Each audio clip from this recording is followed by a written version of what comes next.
Gente, boa tarde a todos. Quero dizer que é um enorme prazer estar aqui fazendo esse vídeo para resgatar a memória de 2013. Sim. Acho que em 2013 a gente tem uma discussão, uma grande contenda intelectual acerca do significado de 2013, com várias interpretações, uma de cunho fascista, outra de cunho ultraliberal, outra de cunho governista à época.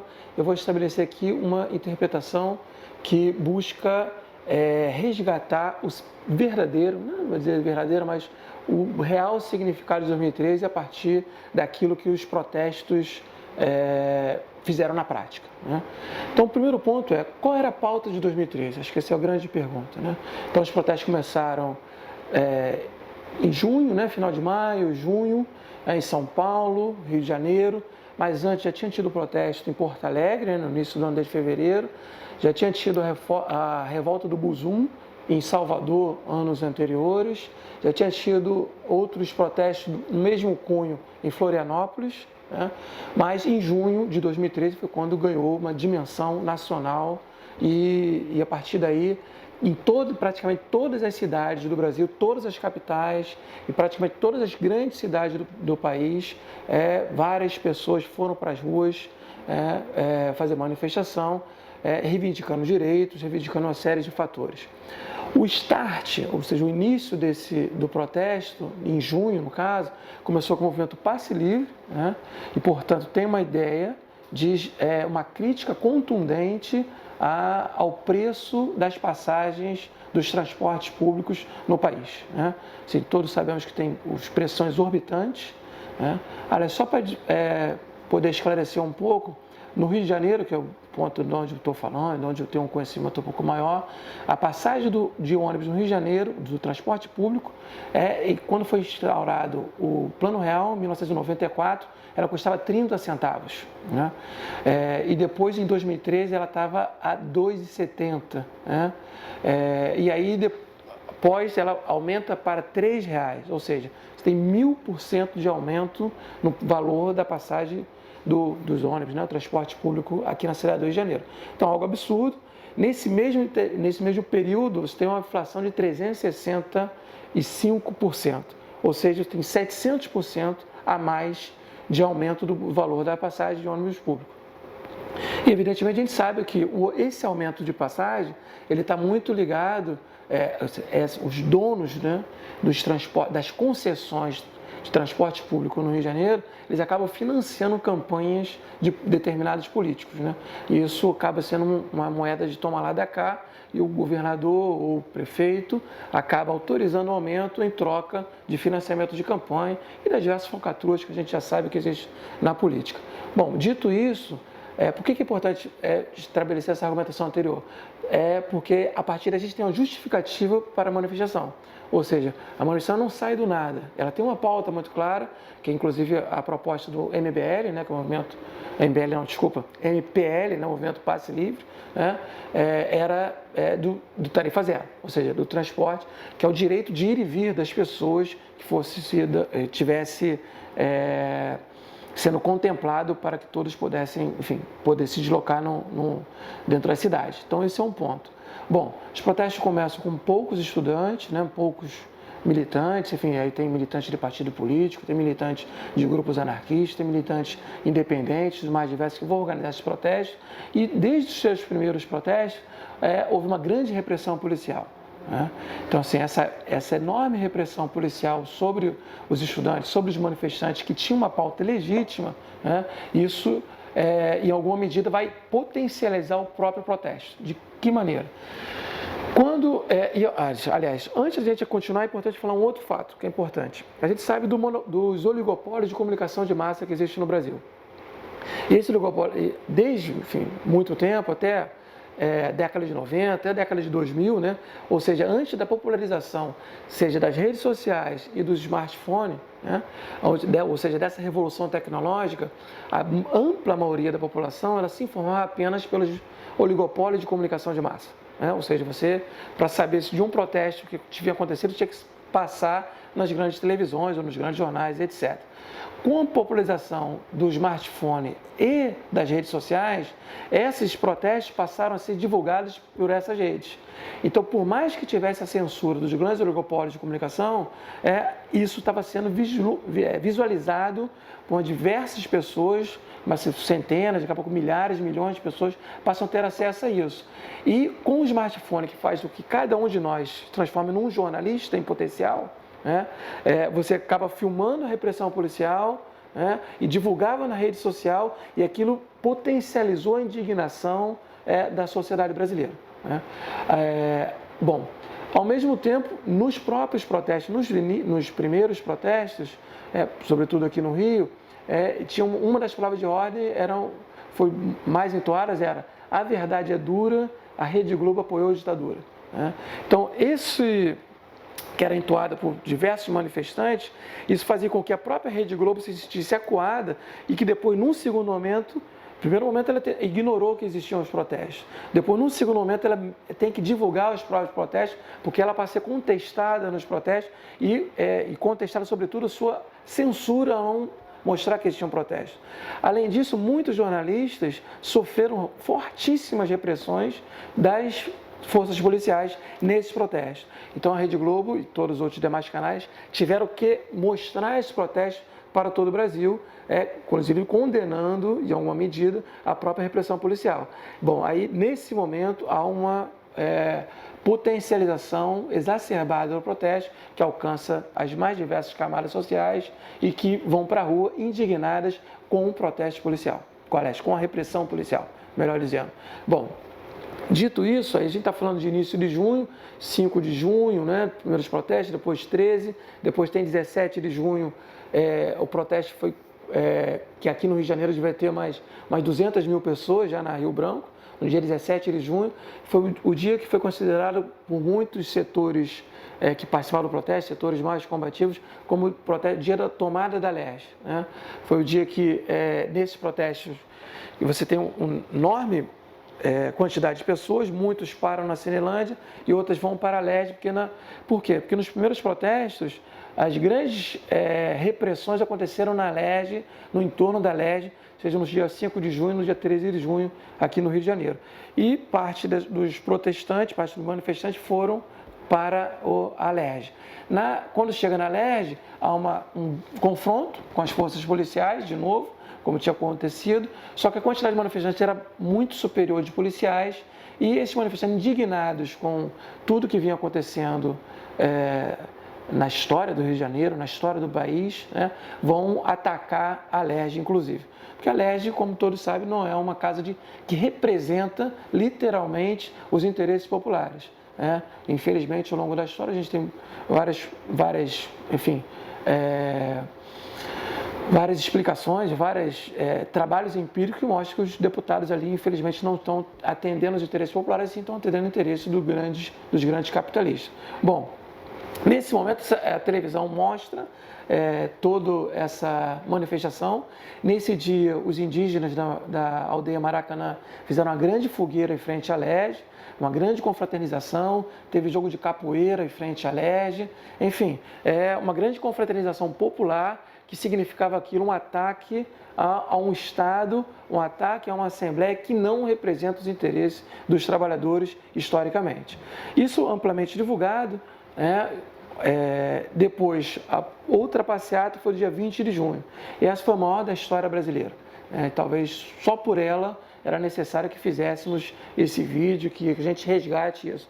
Mais de 1,5 milhão de pessoas na Avenida Presidente Vargas, a Presidente Vargas tomada da Candelária até a Prefeitura, nas suas 8 pistas, bom dizer para quem não é Rio de Janeiro, a Avenida Presidente Vargas ela tem 8 pistas, de 4 no sentido e 4 no sentido contrário, todas elas tomadas no sentido de protestar contra o aumento da passagem, Aí é importante dizer um outro ponto.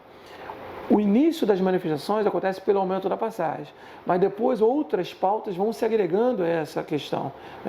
Era ano pré-Copa do Mundo, que o Brasil instalaria a Copa do Mundo, e, portanto, estavam sendo gastos bilhões em estádios de futebol.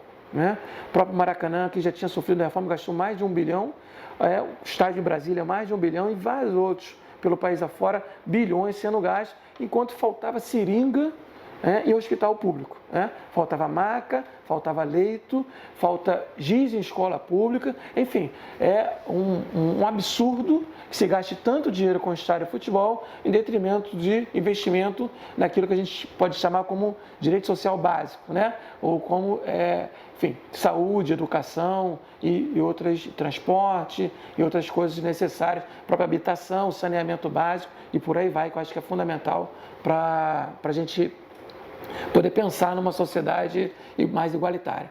Bom, dito isso, então esses manifestantes levam uma série de pautas para as manifestações. Uma, voltando, né, contra o aumento das passagens de ônibus, seu preço absurdo, contra os gastos absurdos em Copa do Mundo, em estádio de futebol, né, e evidentemente por questões que são mais históricas, né, de reivindicação da classe trabalhadora, que é investimento em saúde, investimento em educação, habitação, saneamento básico, esses direitos que a gente, que são muito escassos, né, vamos dizer assim, a população carece dessas condições. Então, uma pauta absolutamente ampla e no dia 20 de junho, com 1,5 milhão, a ideia era de chegar à prefeitura, sendo que a polícia não deixou que a população chegasse à prefeitura, reprimiu antes, né? Então, essa repressão foi absurda, caiu inclusive bombas de gás lacrimogêneo dos helicópteros da polícia, jogavam em cima da população embaixo, a própria tropa de choque impedindo que a população chegasse, e a população teve que recuar, voltar todo mundo, e houve um toque de recolher naquele dia, digno de uma ditadura militar no Brasil. Inclusive as luzes da presidente Vargas foram apagadas, né, que gerou um pânico enorme sobre aquelas pessoas que estavam lá, e sob tiro de bala de borracha, sob bomba de gás lacrimogêneo, e enfim, uma situação muito ruim.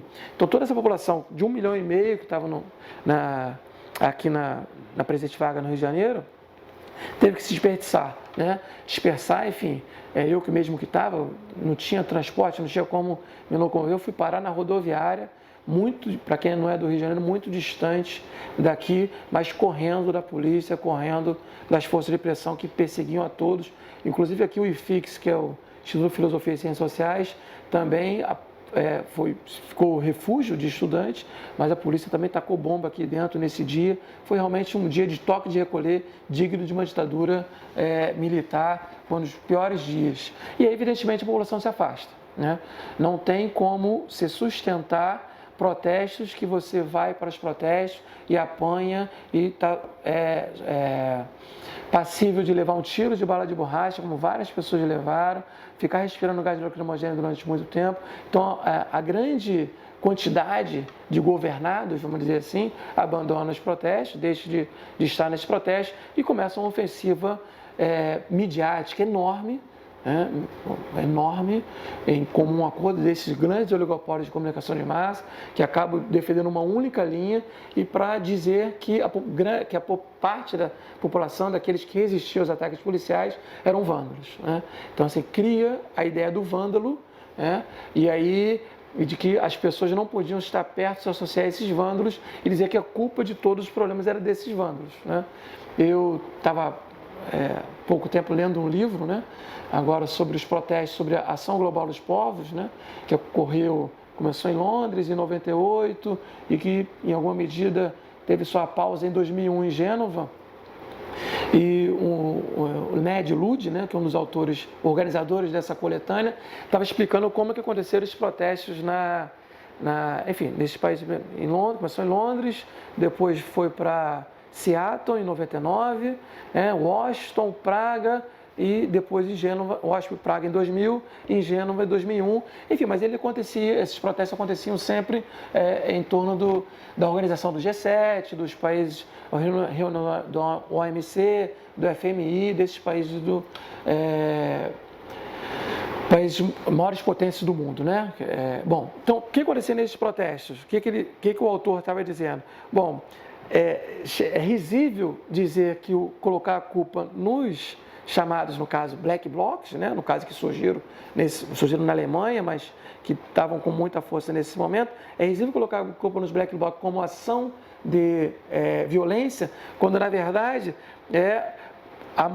você tem milhares ou centenas de manifestantes que são feridos por ações policiais e você tem 1, 2 ou 3 policiais que são feridos com a troca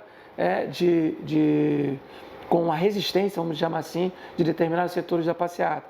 Então assim, é de uma ignorância, chega a ser ignorante atribuir a culpa para setores populares que apanham durante séculos, no caso brasileiro, 5 séculos de escravidão, de subordinação, de exploração, de autoritarismo, de ausências, né, vamos dizer, de diversas ausências, e quando se vai fazer um protesto, essas pessoas ganhando a culpa enfim, tentando evidentemente isentar as forças policiais, as forças estatais de seus ataques, né? Bom, então em 2000, voltando aqui para o Brasil, a partir então de 20 de junho você tem toda uma demanda que está reprimida social. Você começa a ter um controle, inclusive das próprias redes sociais, você impossibilita que se convoque um número exorbitante de pessoas como protesto, como foram esses que aconteceram em janeiro, né? Quando mais de 1 milhão de pessoas confirmou presença nesse dia 20 de junho. Enfim, então você tem um controle e uma repressão e uma criminalização de quem luta, criminalização do movimento social, né? Então, assim, aqueles que vão para as ruas reivindicar foram absolutamente criminalizados. Muitos, o Rafael Braga esteve preso até meados desse mês, e sem contar os 13 condenados, são professores, inclusive professor universitário, professores do Estado, cineastas e outras coisas, outras profissões que também foram condenados por essa repressão, né? Mas qual era a pauta do movimento? Acho que isso é uma grande contenda que a gente tem hoje na literatura sobre o assunto, né? E assim, eu particularmente costumo dizer que a pauta do movimento ela foi explicitada pela ação direta dos seus manifestantes. O que isso significa? Primeiro ponto, né? Conforme a gente já falou no início, questão do transporte público, né? E a viabilidade do transporte público para a ampla maioria das pessoas que não tem um preço absurdo que tem, como tem no Brasil. 2, uma democratização dos meios de comunicação, né? Todos os jornalistas dos grandes oligopólios de comunicação de massa no Brasil foram prontamente expulsos das manifestações. Por quê? Porque os manifestantes sabiam que essas reportagens viriam para atacar as manifestações e não para dizer a verdade, dizer qual era a pauta dessa manifestação, tá? Então, segundo ponto. Terceiro ponto é pelo fim da própria polícia militar, né? Tinham inclusive canções da população sobre isso, sobre o fim da polícia militar, enfim, ou seja, o fim de uma forma de repressão. Quando parte desses manifestantes atacavam vidraças de bancos, por exemplo, o que esses manifestantes... É claro que atacar uma vidraça de banco não está atentando contra a vida de ninguém, não vai atentar contra o lucro exorbitante que o banco tem no país, né? Mas ao mesmo tempo diz, olha, esse capitalismo financeiro que favorece sobretudo as instituições bancárias, ele deve ser parado, enfim, deve ser substituído por outro tipo de capital, diria até melhor, substituição do próprio sistema capitalista. Acho que muitos desses manifestantes, quando atacavam bancos, era um sinal, uma crítica à instituição financeira, aos lucros exorbitantes, aos lucros oficiais e a forma que todos nós temos que pagar por tarifas bancárias de maneira autoritária, né? Então, esse é um terceiro sinal. Um quarto sinal era contra o próprio o investimento que se gastou em Copa do Mundo, né? Copa do Mundo no primeiro momento e depois com as Olimpíadas, né? Então a gente vê que hoje os estádios de futebol gastaram bilhões, daria para construir vários hospitais, escolas públicas, leitos, disponibilizar uma série de questões para a população que mais necessita, né? Então, hoje está mais do que comprovado que esses estádios são, enfim, elefantes brancos, que poucos são utilizados. Hoje, inclusive, o próprio quem gosta de futebol, né, a população pobre que ia aos estádios, hoje não pode mais ir em função do preço exorbitante do ingresso, porque tem que garantir o lucro para a empresa que gere esses estádios, né? Bom, então esse é um ponto. Outro ponto foi que para a construção da própria Copa do Mundo e para a Olimpíada, no caso do Rio de Janeiro, muitas pessoas foram removidas de suas casas. Então tinha uma pauta no movimento que era contra a remoção das pessoas. Então, pessoal, os indígenas da aldeia Maracanã foram removidos, da Vila Autódromo em Jacarepaguá e vários outros lugares, não só no Rio de Janeiro, mas pelo país afora, foram removidos de suas casas para favorecer essa circulação de estrangeiros ou para favorecer a criação de novos condomínios de luxo para a elite e não, enfim, em detrimento, evidentemente, do interesse dessas pessoas. Então, a gente tem preço de transporte público, uma crítica ao meio de comunicação, monopólio do meio de comunicação, crítica às forças policiais, uma crítica contundente ao capital financeiro e, portanto, ao interesse que os bancos têm, tem uma crítica às remoções, sobretudo, assim, a partir daí, qual é a grande demanda? Assim, que se tiver, que o Estado viesse a intervir, ajudando e garantindo o interesse dos mais pobres na sociedade. E como é que se faz isso? Seja investimento em saúde, educação, emprego, habitação, saneamento e coisas do gênero, né? Então, nesse escopo. E uma outra demanda que foi muito posta claramente pelos manifestantes e esse outro ponto fundamental é a crítica da representação política, né? Eu acho que quando aqui no Rio de Janeiro se tentou atacar a Alerj, quando em São Paulo atacou a Prefeitura, quando em Brasília se atacou o Congresso Nacional, é um sinal que os governados emitem para os governantes, para todos os demais, de que essa representação política não está representando os interesses populares no Brasil. Acho que isso é um dado, inclusive, para a gente discutir, enfim, é um ponto fundamental para a gente discutir, mas precisamos discutir um pouco mais profundamente. Por exemplo, depois de 2013, depois desse protesto, na eleição de 2014, foi a explosão de voto nulo aqui no Rio de Janeiro e no Brasil inteiro, mas no Rio de Janeiro mais do que isso, porque o atual governador Pezão foi eleito com menos votos do que a soma de voto nulo, branco e de abstenção. Foi a primeira vez na história da eleição para governadores no estado do Rio de Janeiro em que um governador tem menos votos do que a soma desses três que eu acabei de falar.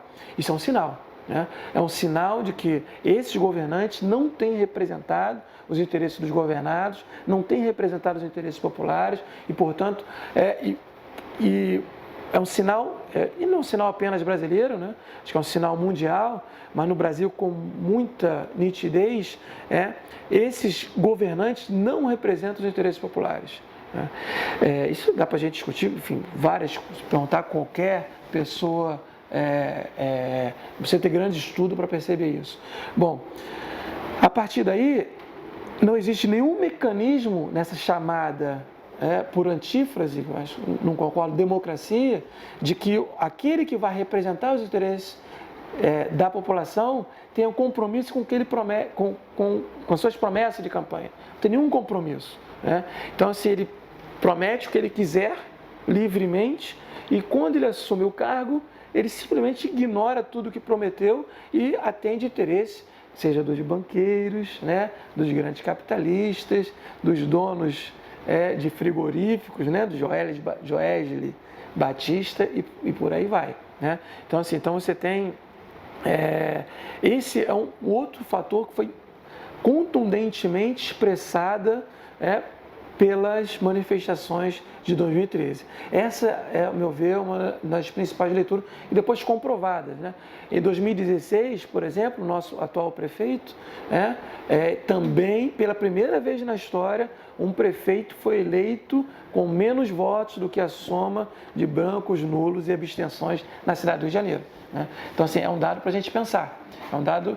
Então, assim, tem que haver uma mudança, que na verdade, por isso que eu proponho, inclusive estou nos textos, estou propondo a substituição do termo de democracia por plutocracia, né? Que significa, plutocracia, soma da palavra plutos, que significa riqueza, e cracia, governo da riqueza, ou governo dos ricos, que eu acho que é o que mais seria mais real, vamos dizer assim, para representar esse nosso sistema representativo no Brasil, né? Então, essa crítica também foi muito explícita pelos protestos de 2013. Bom, acho que é isso. Assim, acho que, para finalizar, eu queria dizer, acho que é importante fazer um histórico um pouco mais amplo, né? Por exemplo, até 2013, como é que funcionavam os protestos no Brasil e aqui no Rio de Janeiro? Primeiro saiu um grande carro de som, né? Com os políticos em cima do carro de som, os sindicalistas em cima do carro de som, os representantes, vamos dizer assim, em cima do carro de som. E eles saíam daqui, no caso, da Candelária, tinha um trajeto praticamente único, da Candelária até a Cinelândia. Então eles iam em cima do carro de som e os outros demais governados iam embaixo escutando e apenas batendo um palmo para aquilo que os representantes falavam de cima do carro de som. Então, chegava no final da Cinelândia, tinha um palanque já pré-montado, esses políticos, esses sindicalistas desciam, subiam no palanque e de lá faziam discursos para as massas que escutavam seus discursos e apenas aplaudiam. 2013 ficou completamente diferente disso. 2013 quebrou com essa lógica. Por quê? Primeiro, foi a negação do próprio carro de som. Então, nas passeatas iniciais, você não tinha carro de som.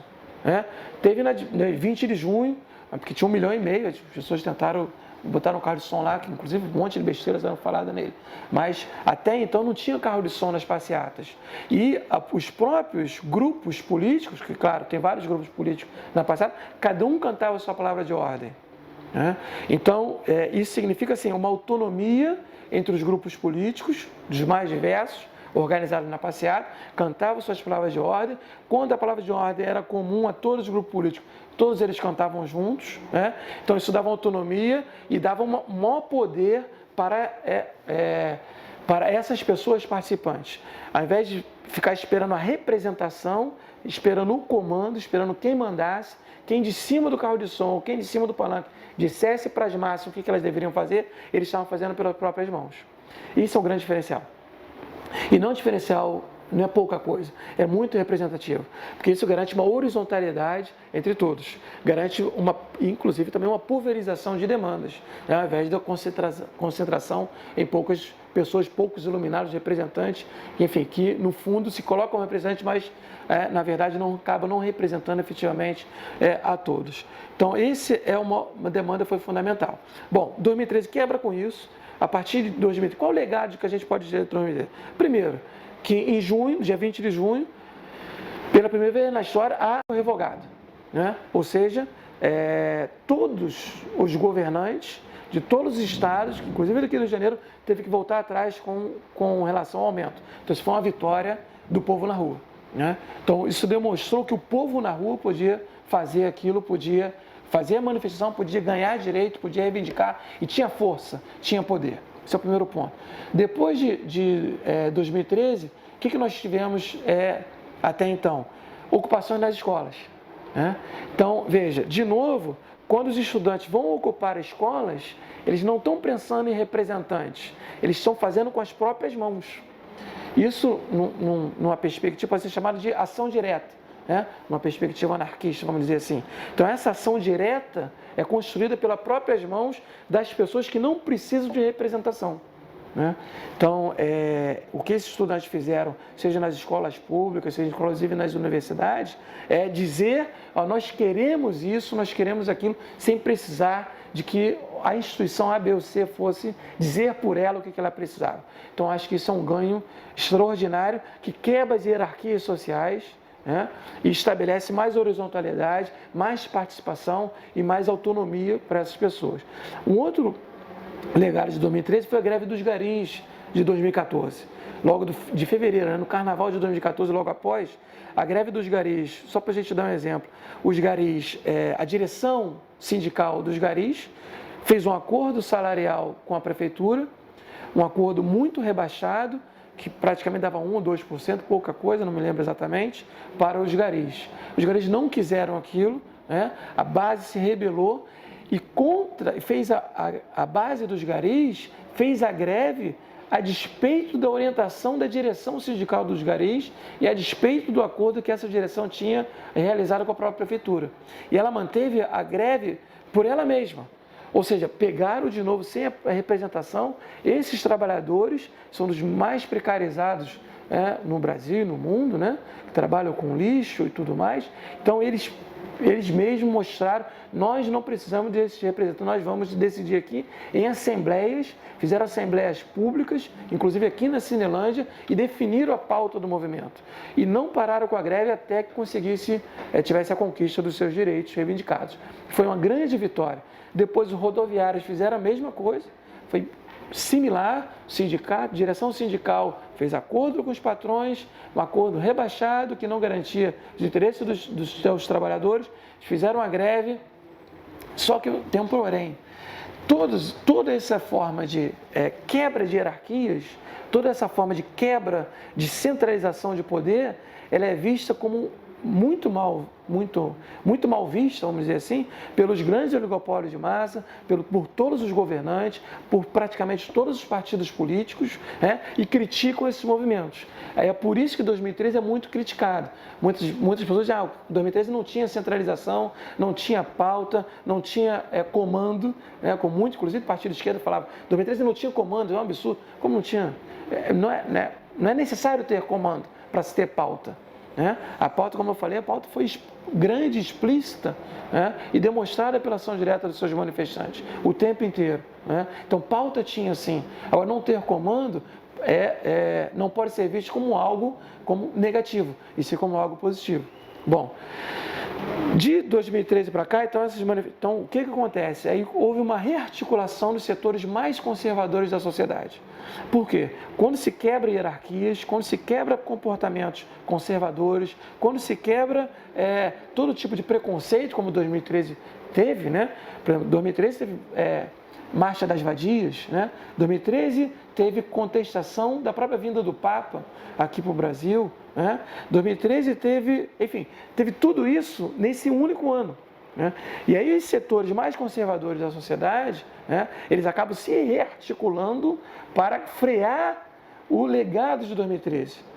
E infelizmente ganhou inclusive apoio de muitos setores tidos como de esquerda, que apoiaram isso e tentaram criminalizar, seja os, entre aspas, vândalos das manifestações e, ao mesmo tempo, abriram espaço para um conservadorismo social que é o que a gente vive hoje. Então, assim, esses setores se articularam, setores que têm com a base central, com muito amparo militar, com amparo evangélico, e algumas outras igrejas mais conservadoras, que vão ser contra todo tipo de mudança comportamental que vem acontecendo na sociedade, ou que vem acontecendo na sociedade brasileira, de respeito, não vou nem dizer tolerância, que tolerar acho que não era o ideal, mas é de respeito, respeitar o diferente, respeitar, enfim, aqueles que não pensam igual a mim ou que não tem um comportamento como o meu. Aí, evidentemente, estou falando de LGBT, eu estou falando de negros, eu estou falando de racismo, de homofobia, eu estou falando, enfim, de preconceitos mais diversos contra o pobre, de preconceito contra as questões de riqueza. Então, acho que tudo isso teve espaço em 2013 e agora tudo isso está tentando quebrar o que 2013 trouxe, não que trouxe, mas que 2013 evidenciou e colocou, explodiu no Brasil. Então, para finalizar, atualmente, essas forças de repressão e esses setores conservadores organizados não estão mais aceitando protesto nas ruas. Então, todo e qualquer protesto é amplamente, desde o seu início, já reprimido, já atacado, porque não quer se evitar que a população tome gosto e ache que participação na rua, que a reivindicação, que é mais do que legítima, possa lhe trazer frutos, como aconteceu em 2013. Eu acho que é isso. A gente está vivendo um momento muito triste da sociedade brasileira. A gente está vendo, inclusive, pessoas defendendo golpes militares, defendendo o fim da democracia, embora essa democracia não seja o ideal, mas a gente acaba tendo pelo menos algum tipo de liberdade para criticar o status quo. O que, sob ditadura, você não tem nem essa possibilidade. Sob ditadura é declarada, abertamente declarada, como é que se está reivindicando esses setores conservadores. Eu acho que é isso, espero ter contribuído um pouquinho para a gente entender um pouco da história recente brasileira e, sobretudo, resgatar aí o legado, o significado, a pauta de 2013 e esperando que no futuro bem próximo a gente possa, enfim, toda a população brasileira, os governados, como eu gosto de chamar, possam ter em suas mãos e partir para o próprio autogoverno. É isso, obrigado, tudo de bom.